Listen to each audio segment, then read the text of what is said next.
Baik, kita mulai ya. Langsung saja, bismillahirrahmanirrahim. Assalamualaikum warahmatullahi wabarakatuh. Ini karena saya nanti jam 9 ada rapat, makanya ini saya coba untuk bisa mulai lebih awal. Silakan teman-teman bisa untuk presensi terlebih dahulu di Elijo. Dan saya minta datanya ke TU, ternyata yang ikut e-commerce itu ada 26 orang ya. Tetapi yang join di Elijo itu hanya masih 25. Nah, mungkin coba nanti teman-teman bisa cross check ya siapa yang belum masuk biar semua dapat informasinya dari sana. Ya, karena kalau misalnya joinnya belakangan ya, itu juga presensi di Elijo itu tidak bisa diakses yang untuk yang pertama kali ini. Kemudian semua materi dan tugas saya kirimkan semua dari Elijo, sehingga teman-teman silahkan bisa untuk, sebentar saya cas dulu. Bisa untuk menyesuaikan ya. Baik, saya harapkan sih teman-teman kalau bisa dalam kuliah bisa on cam aja ya, karena ini dari teman saya mengatakan bahwa cara menghormati orang lain ya, kalau untuk zaman teknologi saat ini adalah dengan cara on cam gitu ya. Jadi bisa disimpulkan bahwa kalau teman-teman mungkin merasa wah saya nggak perlu on cam gitu, ya berarti itu tidak menghargai yang diajak bicara gitu ya. Jadi karena itu adalah sebuah etika pada dasarnya. Karena saya seolah-olah kayak ngomong sendiri jadinya gitu ya.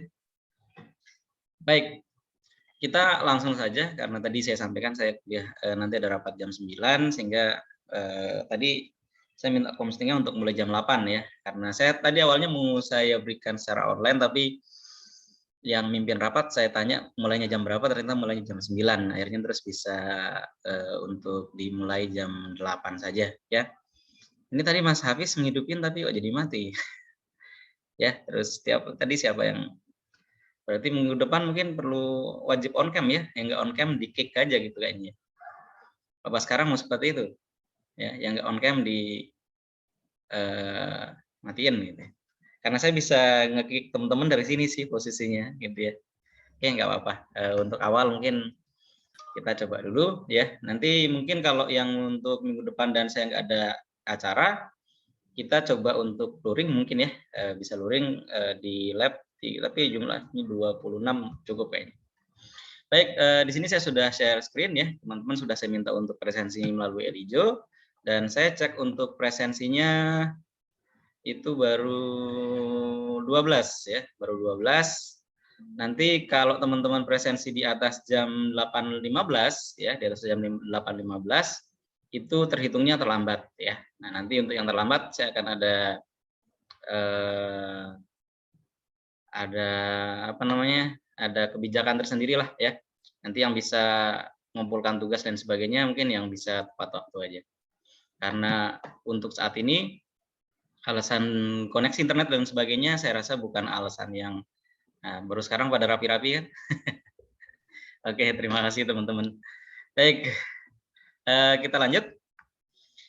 Untuk e-commerce ya, ini mungkin untuk hari ini kita bahas untuk standarnya dulu aja ya, standarnya dulu karena nanti di sini ada beberapa kontrak yang harus kita sepakati bersama. Mungkin meskipun secara general ya, mungkin teman-teman sudah tahu juga untuk perkuliahan di tempat saya seperti apa, itu prosesnya seperti apa ya. Jadi kalau misalnya ada yang mungkin gabung di satu tempat, itu harapannya juga meskipun di satu tempat, itu sebisa mungkin itu tetap login dengan device-nya sendiri-sendiri ya. Karena saya lihat di sini ada beberapa yang gabung di satu tempat ya, mungkin Basecamp atau apa saya kurang tahu.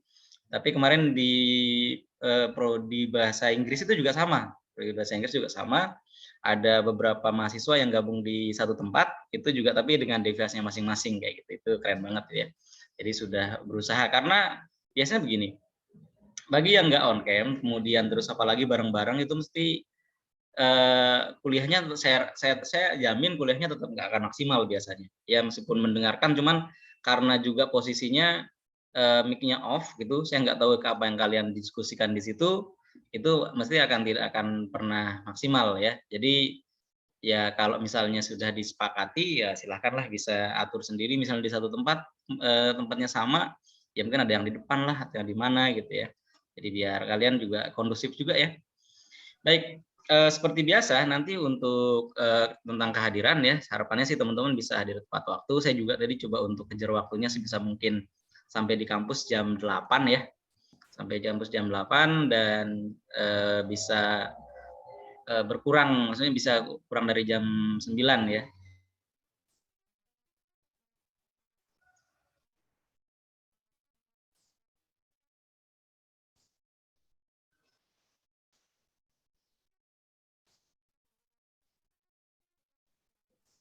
Oke, kita lanjutkan. Jadi harapannya sih mahasiswa bisa hadir tepat waktu ya. Makanya saya juga tadi mengusahakan banget untuk bisa datang sebelum jam 8 sehingga saya bisa mempersiapkan presensi, dan tadi untuk link Zoom-nya itu juga agak mepet ya karena saya bisa menschedulekan itu dari laptop bisanya ya. Dari apa namanya, dari ponsel itu ada, cuman Zoom yang lain gitu ya. Kemudian yang kedua untuk toleransi keterlambatan itu 15 menit ya. Sama ini juga saya berlakukan di Zoom ya, di presensi di Elijo itu juga paling lambat untuk presensinya itu 15 menit ya. Jadi kalau teman-teman yang presensi sekarang misalnya ini jam 8.17 itu kemungkinan statusnya late ya atau terlambat di situ.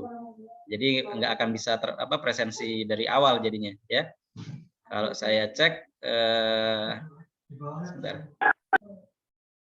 Kalau saya cek di sini memang mestinya udah late ya, karena saya buka presensi untuk yang normalnya itu dari jam 8 sampai jam 8.15 ya. Ini yang akan presensi berikutnya mesti akan terlambat ya.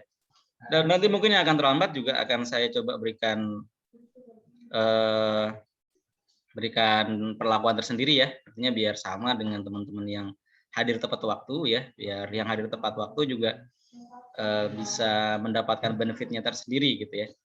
Makanya di sini juga untuk yang hadir di Zoom itu saya juga untuk lakukan screen capture ya, biar tahu yang benar-benar hadir siapa gitu ya.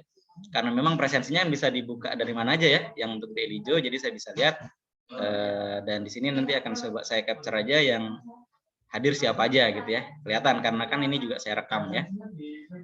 Baik, kemudian selanjutnya untuk platform yang akan kita gunakan, Mas, minta tolong ditutup dong, Mas. Platform yang akan kita gunakan selama ini yang sudah diwajibkan oleh universitas adalah menggunakan Elijo ya. Tapi tidak akan menutup kemungkinan saya juga akan menambahkan satu platform yang lain menggunakan Google Classroom, karena terkadang si Elijo ini juga kadang kalau posisinya lagi ngambek terus saya harus mengirimkan materi, itu juga bermasalah juga gitu ya, sehingga nanti akan saya coba untuk create-kan yang lainnya gitu ya. Kemudian yang berikutnya untuk tugas, sebentar saya aktifkan pointernya dulu. Untuk tugas itu dan materi ya semua melalui Elijo, dan saya tidak menerima tugas melalui WhatsApp ya. Karena saya senang pakai Elijo, karena tugas itu bisa di cut off ya. Jadi nggak ada lagi alasan, misalnya kalau yang dulu pakai Google Classroom ya, teman-teman masih bisa mengumpulkan terlambat gitu dengan status submit late gitu. Tetapi kalau di Elijo ya, kalau sudah cut off itu sudah tidak bisa mengumpulkan ya. Jadi dan saya kalau misalnya tidak bisa mengumpulkan itu sudah posisinya ya tidak bisa sama sekali gitu ya. Ini sebentar saya capture dulu yang hadir di sini biar kelihatan ya. Biar semua pada mendapatkan benefitnya masing-masing. Oke. Sebentar saya masukkan di sini deh. Oke. Zaman teknologi kan? Zaman teknologi semuanya bisa direkam ya. Sip.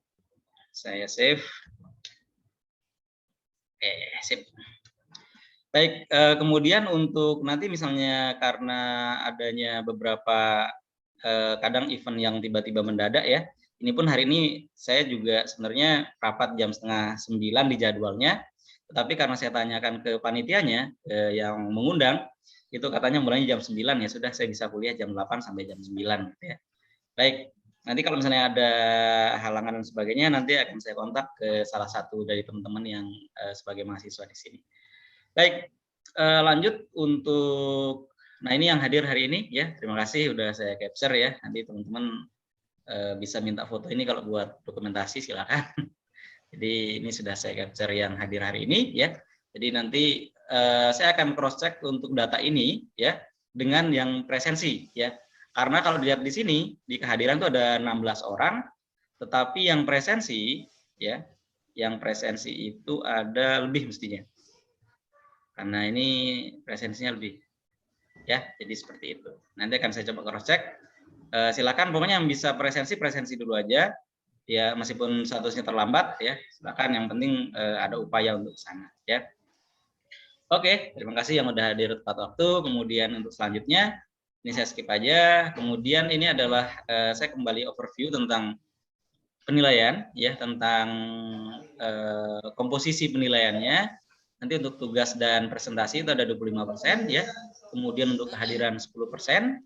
Kemudian untuk UTS-nya itu 30% dan UAS 35%. Nah, ini sebisa mungkin akan dibuat secara transparan ya. Jadi nanti kalau misalnya ada yang merasa nilainya kurang pas dan sebagainya, itu bisa protes gitu ya. Silakan ya. Semuanya terbuka ya.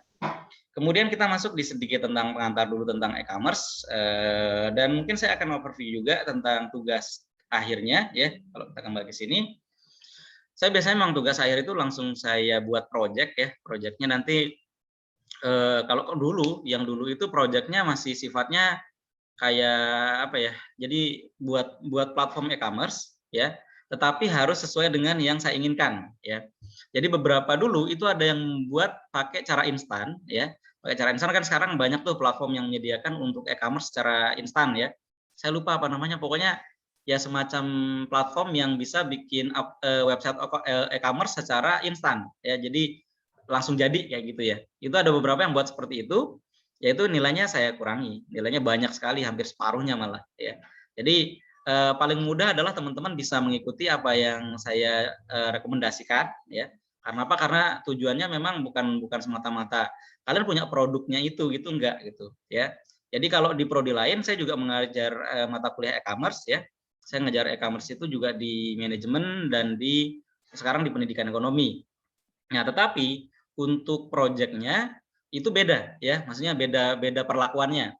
Kalau di manajemen dan di prodi lain selain TI, itu untuk proyeknya saya ajari pelan-pelan dari awal gitu ya. Dari cara mendapatkan domainnya, kemudian hostingnya, kemudian cara instalasi websitenya dan sebagainya, konfigurasi dan sebagainya, itu saya buatkan tutorial khusus gitu ya. Tapi kalau di TI itu saya karena merasa mahasiswanya adalah memang bidangnya di situ ya, sehingga saya tidak perlu untuk secara khusus gitu loh, secara khusus untuk memberikan instruksi caranya gini enggak ya. Kalau misalnya teman-teman ingin lihat tutorialnya juga di channel YouTube saya itu udah cukup komplit sebenarnya, sehingga saya tidak perlu untuk untuk secara khusus ya menyediakan tutorial e-commerce itu untuk mahasiswa TI ya. Nanti sekarang teman-teman bisa eksplor ke sana, dan nanti untuk proyek akhirnya mungkin akan saya coba langsung berikan setelah UTS itu saya coba deskripsikan proyeknya seperti apa gitu ya, sehingga teman-teman bisa mulai menyicil untuk dikerjakan ya. Dan mungkin untuk proyeknya juga saya tidak akan menggunakan produk dummy lagi ya. Kalau dulu teman-teman bikin platform, bikin website toko online misalnya seperti itu atau e-commerce, itu produknya bisa bebas ya, bisa bebas. Jadi teman-teman bisa ngambil produk dari mana aja, bisa dari internet, bisa dari mana, silahkan. Tetapi untuk yang semester ini saya coba untuk tingkatkan kualitasnya lagi. Jadi untuk solusi e-commerce-nya itu akan saya coba untuk teman-teman bisa bisa mengambil studi kasus dari dunia nyata ya. Misalnya saudaranya atau tetangganya atau kenalannya atau siapa itu memiliki produk real. Nah, itu yang akan dimasukkan di platform e-commerce-nya itu ya. Jadi tidak semata-mata kalau misalnya sudah platformnya sudah jadi, kemudian produknya bebas diambil dari mana aja ya, bisa ngambil dari Google, dari YouTube dan sebagainya ya. Kalau yang sekarang yang teman-teman di sini ini saya sampaikan di awal ya biar teman-teman juga udah siap-siap. Nanti untuk produknya itu silakan teman-teman bisa ambil dari dunia yang nyata. Nah, tujuannya apa? Waalaikumsalam.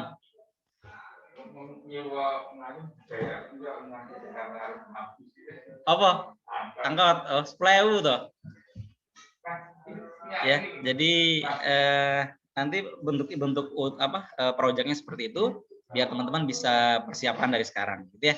Sip, kita lanjut untuk pengantarnya dulu. Ini overview saja ya. Nanti tidak akan mendetail untuk hari ini ya. Jadi di sini saya akan coba untuk memberikan gambaran ya tentang antara bentuk yang manual dengan e-commerce ya. Jadi ini yang proses manual. Nah, proses manual yang di sini yang digambarkan itu bukan semata-mata yang manual yang mungkin teman-teman belanja secara langsung gitu enggak ya. Tetapi ini manualnya ya, manualnya di sini sudah melibatkan teknologi ya, tetapi masih menggunakan teknologi yang mungkin saya rasa mungkin teman-teman juga saat ini sudah tidak menggunakan ini ya. Jadi di sini mereka menggunakan teknologi PSTN ya. PSTN itu kayak telepon rumah kayak gitu. Saya rasa teman-teman juga jarang yang punya telepon rumah ya. Sekarang mungkin ada pun juga jarang digunakan ya. Saya juga di rumah itu punya telepon rumah, tetapi nggak pernah jarang digunakan karena hanya untuk kontak di bisnis saya aja ya. Jadi untuk melengkapi kontaknya aja, biar mungkin untuk memberikan layanan kepada orang lain yang membutuhkan ya, yang membutuhkan telepon manualnya itu bisa digunakan ya. Nah, di sini kalau kita lihat prosesnya ya, ada beberapa proses yang dilakukan ketika pembeli ingin melakukan transaksi ya, mereka menginput dokumennya. Jadi misalnya Mas Hafiz pengen beli peralatan komputer misalnya, atau beberapa peripheral misalnya kayak gitu, atau komponen. Itu harus mengentry secara manual. Kemudian ya apa yang sudah dientry ini dicetak dulu ya. Dicetak, kemudian di fax ya. Jadi kan fax itu tidak bisa langsung begitu dikirim ke sistemnya atau dikirim ke printernya langsung ke fax, enggak ya. Tetapi di print dulu ya. Jadi setelah diinput dari komputer ya, mereka sudah melibatkan komputer di situ, sudah melibatkan teknologi, tetapi teknologinya masih yang belum otomatis kayak gitu ya, belum bisa dikatakan sebagai bentuk e-commerce kayak gitu ya. Nah, di situ mereka input ya, input produk-produk yang ingin dibeli apa saja berdasarkan katalognya yang jelas. Kemudian yang dokumen ini itu di fax ya, di fax. Itu bisa ada dua cara nanti yang digunakan ya, bisa di fax, pertama di fax ya. Kemudian bisa juga dikirim dokumennya itu lewat kurir ya. Jadi prosesnya panjang sekali. Prosesnya panjang dan lama ya. Sama dan teman-teman kalau misalnya beli barang di online pun juga itu kan yang lama di proses pengirimannya biasanya ya. Ini dokumen dikirim ya, dikirim, kemudian begitu didapatkan dokumennya ya. Jadi ada dokumen yang dikirimkan melalui fax, ada yang dikirimkan melalui kurir kayak gitu ya. Kemudian dokumen ini diterima ya, dan diterima, kemudian si penjual itu mengentry lagi ya. Jadi di-entry lagi dokumennya si penjualnya. Jadi prosesnya masih sangat panjang dan diterima dokumennya melalui fax, dua cara itu ya. Jadi ini untuk mensinkronisasikan datanya gitu. Jadi benar nggak yang belanja ini Mas Hafiz misalnya kayak gitu ya. Jadi ada dua proses seperti itu, baru nanti proses transaksinya ada di sana gitu ya. Jadi ya ini kan masih mungkin nanti untuk proses di belakang itu ya, di belakang itu misalnya ternyata barangnya nggak ada misalnya. Mas Hafiz nyari produk tertentu misalnya kayak gitu, tapi ternyata kok nggak ada misalnya kayak gitu. Misalnya nggak ada. Ya nanti itu juga menjadi catatan gitu ya, bahwa Mas Hafiz ternyata yang untuk spek yang diinginkan ternyata tidak ada misalnya kayak gitu. Baru nanti juga akan proses transaksinya di situ. Beda ya. Nah, ini proses yang manual. Jadi proses manual yang dimaksud di sini bukan proses yang mungkin bayangan teman-teman manual kita belanja langsung kayak gitu, enggak ya. Jadi langsung datang ke toko, tapi manual yang di sini manual yang masih melibatkan teknologi, tetapi teknologinya belum setinggi sekarang kayak gitu ya. Kemudian kalau kita lihat yang untuk versi e-commerce-nya ya, lebih simpel ya. Kalau lihat teman-teman di sini juga ini prosesnya masih sangat panjang. Kemudian kalau kita lihat yang versi e-commerce-nya itu sangat simpel sekali. Karena apa? Karena semua proses ya, semua langkah-langkah yang tadi rumit di sini ya itu di cover dalam sebuah bentuk ya, dalam sebuah bentuk e-commerce gateway ya. Jadi sudah ditaruh di gateway-nya. Nah, gateway ini bentuknya nanti seperti apa? Bisa macam-macam ya, bisa toko online, bisa bisa marketplace atau dan lain sebagainya ya. Kemudian kalau kita lihat di sini di sisi pembeli ya, sisi pembeli itu juga nanti menggunakan platform yang sama dengan si penjualnya ya. Jadi dia menggunakan sama-sama di sini, sama-sama ada e-commerce gateway ini. Nah, di dalam e-commerce gateway itu user ya itu bisa melakukan penawaran, bisa melakukan pemesanan ya, bisa melakukan penagihan, bisa melakukan pembayaran. Nah, jadi ini kira-kira yang bisa dilakukan di situ. Jadi kalau teman-teman lihat di sini ada 4 ya, ada 4 proses yang ada di situ. Nah, kira-kira ya kalau menurut teman-teman dari 4 ini 1, 2, 3, 4 yang belum ada apa kira-kira? Ini sering dilakukan tapi mungkin di sini memang sengaja nggak ditulis kayak gitu. Kira-kira apa? Boleh ngomong nggak Pak?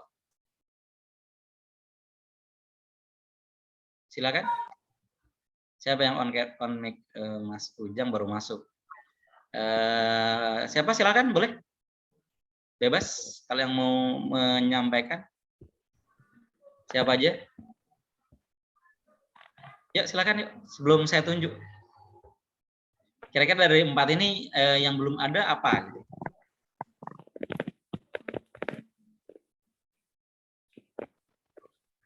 Mas Karel coba Mas Karel Mas di unmute dulu Mas di unmute belum kedengaran. Nah, sip. Kira-kira Mas dari di sini di e-commerce gateway yang diberikan contoh di sini ada penawaran, ada pemesanan, ada penagihan, ada pembayaran. Yang belum ada kira-kira apa Mas?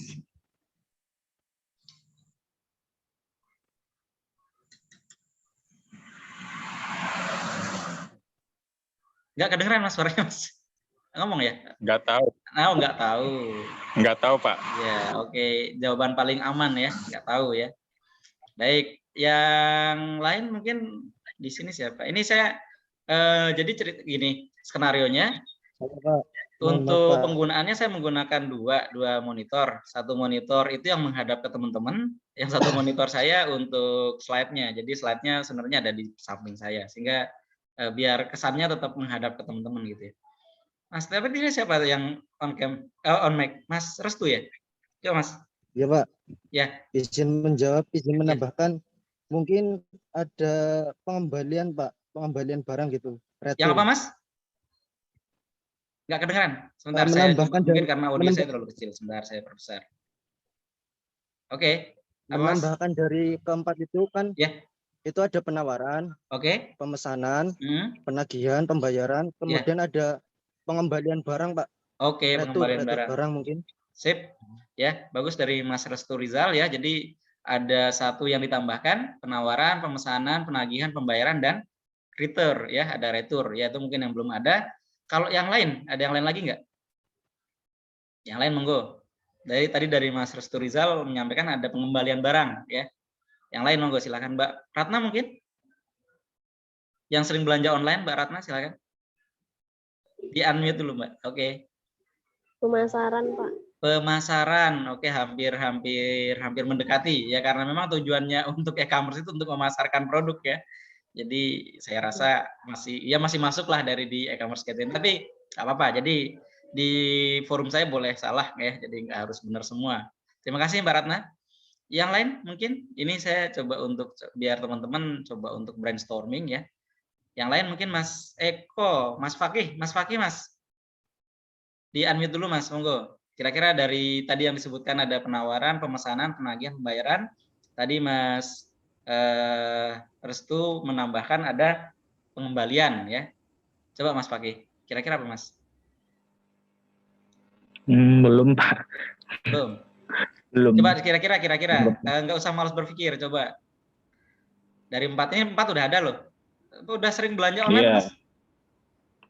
Pernah belanja online minimal ya? Pernah. Nah, dari pernahnya itu maksudnya setidaknya kan punya gambaran ya, dari 4 ini, dari 5 yang disampaikan tadi, 1 ditambahkan oleh Mas Restu, mungkin Masa nggak ada bayangan sih?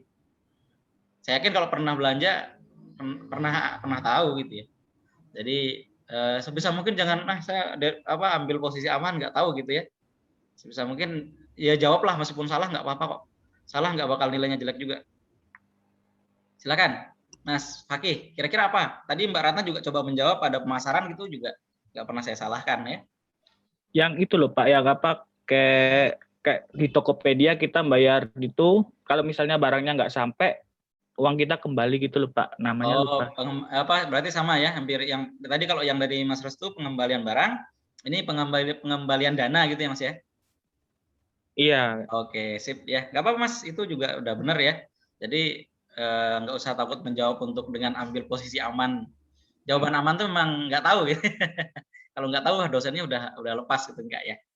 Baik, satu lagi deh ya. Ini baru 2. Satu lagi, silakan, siapa yang mau jawab?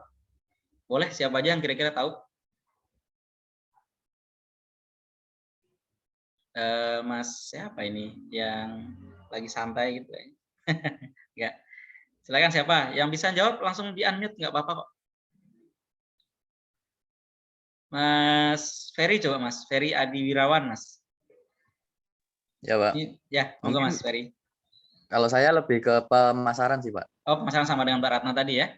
Iya. Jadi udah disampaikan Mbak Ratna tadi. Nah, mungkin ini saya coba untuk push, tapi ternyata memang push the limitnya hanya sedikit ya. Tapi sebenarnya yang paling sering kalian lakukan ya, misalnya gini, skenarionya, ketika teman-teman melihat sebuah produk ya, misalnya kalian nanya nih sama temennya ya, misalnya saya ada barang misalnya, ini kelihatan nggak ya? Saya punya barang audio interface misalnya kayak gitu. Saya punya barang audio interface, kemudian kalian juga pengen beli barang serupa gitu. Kira-kira misalnya ya, yang mau nanya ke temennya tapi kok malu misalnya, atau karena baru rencana mau beli kayak gitu. Itu kira-kira yang pertama dilakukan apa? Maksudnya mau nanya langsung tapi kok kayaknya gengsi atau malu kayak gitu. Misalnya pengen tahu harganya gitu loh, pengen tahu harganya ini audio interface ini yang kayak gini, seri harganya berapa sih kayak gitu. Itu yang dilakukan apa biasanya? Searching. Nah, ya itu yang saya maksud tadi ya. Dari Mas Fakih sudah menjawab searching ya. Jadi yang tidak ada di sini kalau kita lihat itu adalah proses pencarian ya. Jadi teman-teman pasti pertama yang dilakukan itu adalah cari dulu gitu. Ya, apalagi misalnya mau ngasih barang hadiah ke temennya gitu ya, pacarnya ulang tahun misalnya. Pacarnya ulang tahun pengen dikasih gift, pengen dikasih hadiah, ya dicek dulu di toko online harganya berapa ya, biasanya kan kayak gitu. Atau kalau enggak misalnya teman-teman ke toko komputer misalnya, toko komputer secara langsung, secara offline misalnya, itu kemudian ada barang yang harganya sekian kayak gitu, itu mesti akan dibandingkan juga dengan dari platform e-commerce kayak gitu. Dan cara yang paling mudah dilakukan adalah searching ya, melakukan proses pencarian. Makanya beberapa platform itu kemudian sekarang berubah ya, berubah dari mungkin yang dulu awalnya memang dia murni platform sesuai kebutuhannya, tetapi terkadang juga sekarang itu menjadi tempat pencarian gitu ya. Misalnya kita mencari barang, makanya beberapa mesin pencari pun ya, mesin pencari juga sudah mengintegrasikan sistemnya mereka itu dengan toko online itu gitu ya. Jadi kalau misalnya teman-teman coba cari barang di Google misalnya, cari barang misalnya saya punya yang ini soundcard Tafware misalnya, itu juga ya ketika mengetik Tafware itu yang muncul kadang nggak langsung ke spesifikasi produknya gitu ya, nggak langsung ke apa namanya, ke informasi produk yang ada atau pembuatnya siapa gitu kan, nggak. Yang muncul itu biasanya ya harganya di platform apa, karena sekarang juga di Google kan ada tab satu tuh, ada satu tambahan tab di situ yang untuk shopping kayak gitu, yang untuk shopping kan di situ ada. Nah dari shopping itu kan sebenarnya itu di crawling itu dari toko online kayak gitu. Nah itu juga itu fungsi yang mungkin sekarang itu menjadi fungsi yang saya katakan itu juga banyak digunakan dan paling banyak ya. Jadi kalau kita mau belanja masa nggak cari dulu gitu ya. Jadi misalnya nggak ketemu ya harus di searching gitu ya Mas Fakih ya. Itu kalau saya berikan ilustrasi ternyata malah lebih gampang gitu ya. Tapi saya sengaja untuk ya biar brainstorming dulu gitu. Baik, itu adalah perbandingan antara bentuk yang manual ya dengan bentuk yang e-commerce ya. Makanya di sini dikatakan bahwa ada manual versus e-commerce-nya, sorry ya.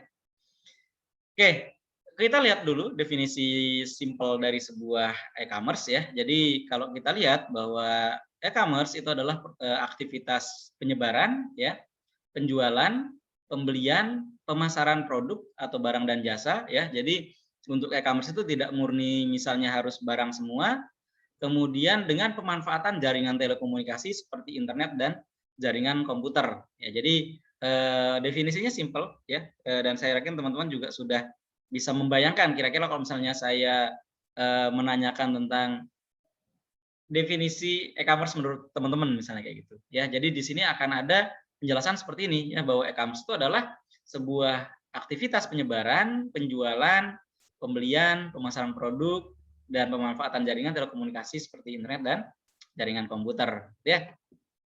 Kemudian kalau kita sebutkan arti yang lain ya, arti yang lain bahwa arti e-commerce atau electronic commerce itu juga dapat didefinisikan sebagai simpelnya yaitu penggunaan teknologi informasi dan komunikasi pengolahan digital ya dalam melakukan transaksi bisnis untuk menciptakan, mengubah dan mendefinisikan kembali hubungan antara penjual dan pembeli ya. Jadi kalau kita lihat ya, meskipun definisinya mungkin itu menjadi definisi yang baru, tetapi core dari sistemnya ya atau kegiatan utamanya di situ itu ya tetap adalah hubungan antara penjual dan pembeli ya. Jadi di situ ada relasi antara penjual dan pembeli untuk proses transaksi. Tetapi di sini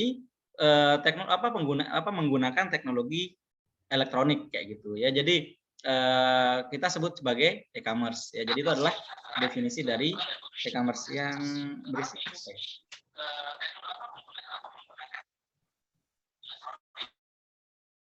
Oke, next. Kita lanjut ya. Nah, ini juga ada beberapa definisi yang lain ya. Definisi e-commerce itu juga secara sederhana ya dapat diartikan bahwa e-commerce itu sebagai aktivitas transaksi jual beli barang, servis atau layanan atau transmisi dana atau data. Nah, jadi sekarang ada tambahannya lagi ya. Kalau tadi itu tetap yang disebutkan adalah barang dan jasanya. Tetapi sekarang untuk e-commerce itu juga ada transmisi dana atau data ya. Jadi ada tambahan di situ karena sekarang ya mungkin kalau teman-teman mungkin nggak membayangkan bahwa untuk apakah karena sekarang kita coba untuk samakan persepsi dulu bahwa kegiatan e-commerce itu kan tujuannya untuk mendapatkan keuntungan ya, mendapatkan keuntungan. Sekarang pertanyaannya, kalau misalnya si OVO ya atau Dana atau GoPay atau ShopeePay misalnya kayak gitu, itu di sana kan ada transmisi dana. Kira-kira si proses transaksi dana ini itu dapat benefitnya atau dapat keuntungannya dari mana? Nih, kalau kita berbicara tentang untuk yang transmisi dananya. Kira-kira siapa yang mau jawab? Dia dapat untungnya dari mana? Karena kan kita sepakat bahwa proses untuk e-commerce itu untuk mendapatkan keuntungan ya. Pokoknya proses commerce itu tujuannya cuan gitu aja lah, pokoknya keuntungan gitu ya. Nah, sekarang di sini ada definisi baru tentang transmisi dana. Kira-kira si OVO atau Dana atau layanan-layanan e-wallet yang lain itu dapat untungnya dari mana? Kira-kira, silakan. Boleh dijawab langsung, nggak harus saya tunjuk. Silakan, siapa? Jangan jawab nggak tahu lagi loh. Silakan Mas Cahya Aldo coba Mas. Pernah transaksi pakai elektronik nggak Mas? Di unmute dulu Mas. Belum pernah ya, Pak. Oh, belum pernah. Sama sekali? Iya, Punya e-wallet nggak? belum Oh, belum.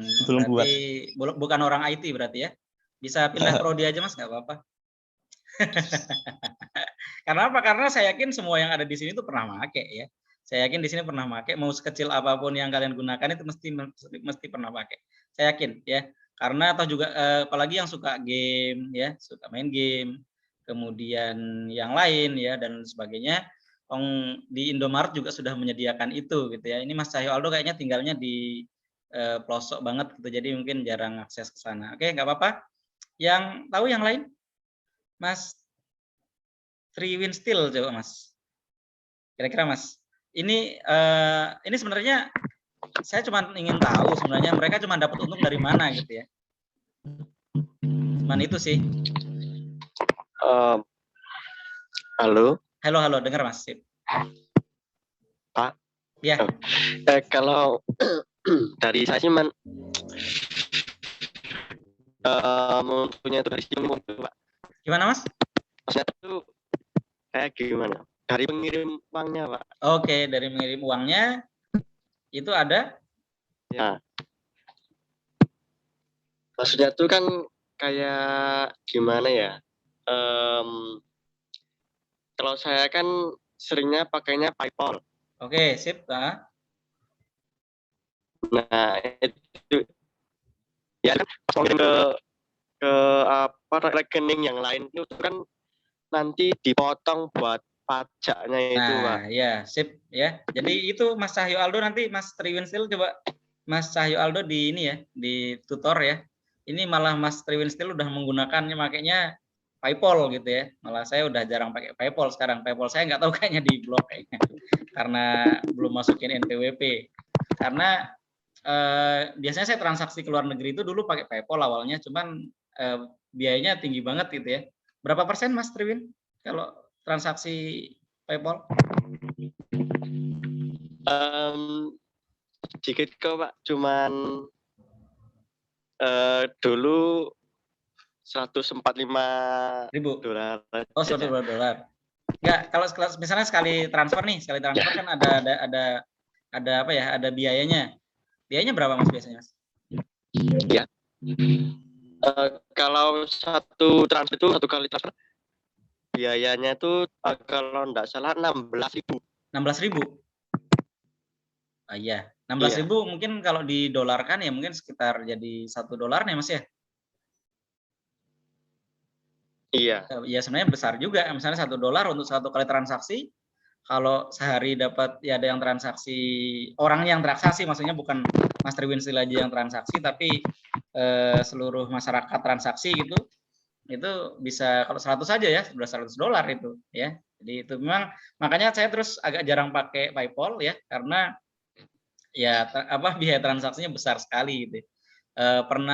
Memang benar kayaknya sekitar persis yang dikatakan Mas Triwin Steel bahwa kayaknya memang biaya transaksinya sekitar 16 ribuan ya, karena di situ kan ada proses antar regional sebenarnya ya. Jadi untuk transmisi dana itu kalau yang di PayPal itu kan sebenarnya dia pusatnya di Amerika, kemudian kalau untuk Asia itu dia di Singapura kayak gitu. Jadi semacam kita Indonesia itu masuk regionnya untuk Singapurnya gitu, makanya biayanya memang cukup besar sampai 16.000. Akhirnya terus kemudian BNI mengeluarkan ada semacam debit online ya. Nah, sekarang saya banyak transaksinya malah pakai debit online. Untuk sekali bikin debit online cuma bayar 1.500 ya. Jadi ya masih worth it lah, maksudnya kalau misalnya untuk transaksi masih masuk kayak gitu. Itu ya. Terima kasih Mas Triwin Steel atas pengalamannya. Nanti biar bisa dijadikan contoh buat teman-teman yang lain, karena saya yakin ini semesternya juga semester 6, semester 5, semester 7 gitu ya yang sudah. Kalau semester 1 mungkin saya masih maklum sih. Karena apa? Karena ya teknologi sekarang juga sudah berkembang pesat sekali ya, maksudnya, dan urusan e-wallet itu sudah ada di sekitar kita gitu ya. Beli pulsa sekarang juga kalian mungkin teman-teman sudah mulai jarang yang beli pulsa dari dari counter kan, biasanya belinya udah ya kalau nggak lewat Tokopedia ya mana gitu ya. Jadi udah yang mainannya udah nggak di situ kayak gitu.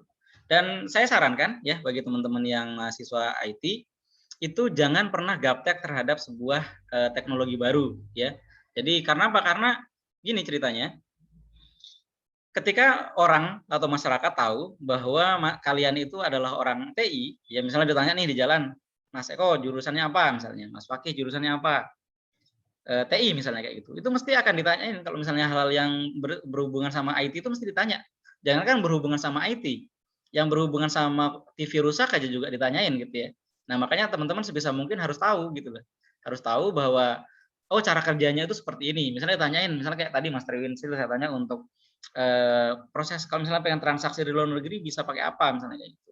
Nah, bisa pakai PayPal, bisa pakai yang lain kayak gitu. Apalagi sekarang di Indonesia juga sudah ada bank-bank digital ya. Dicoba pakai nggak apa-apa. Atau juga nggak ada apa kerugian yang cukup besar ya ketika kita coba pakai. Yang penting teman-teman jangan coba pakai yang ini pinjol ya. Yang penting jangan coba-coba pakai pinjol aja sih kalau saya karena ya resikonya cukup besar ya. Nanti kalau misalnya teman-teman nyimpen nomor saya, kemudian misalnya Mas Karel coba pakai apa pinjam duit pakai pinjol gitu, kemudian tagihannya macet gitu, itu kan biasanya yang dicek di kontaknya juga gitu. Tiba-tiba saya juga di WhatsApp gitu, silakan nih mahasiswa Anda belum bayar misalnya kayak gitu kan ya kasihan gitu ya. Jadi sebisa mungkin jangan coba terjerat lah ya. Ya tinggal tanya-tanya temennya aja sih pengalaman menggunakan pinjolnya gimana gitu. Baik, kita lanjut.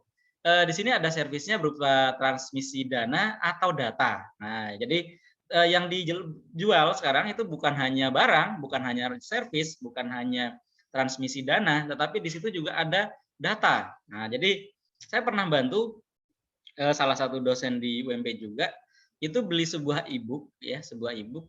Itu e-booknya itu kayaknya halamannya cuma 50 halaman, 50 halaman. Tetapi harganya ya, harganya itu lumayan ya. Harganya kalau di Indonesia kan kemarin itu sekitar 1.500.000. Satu e-book ya, satu e-book dan ukurannya cuma 50 halaman itu.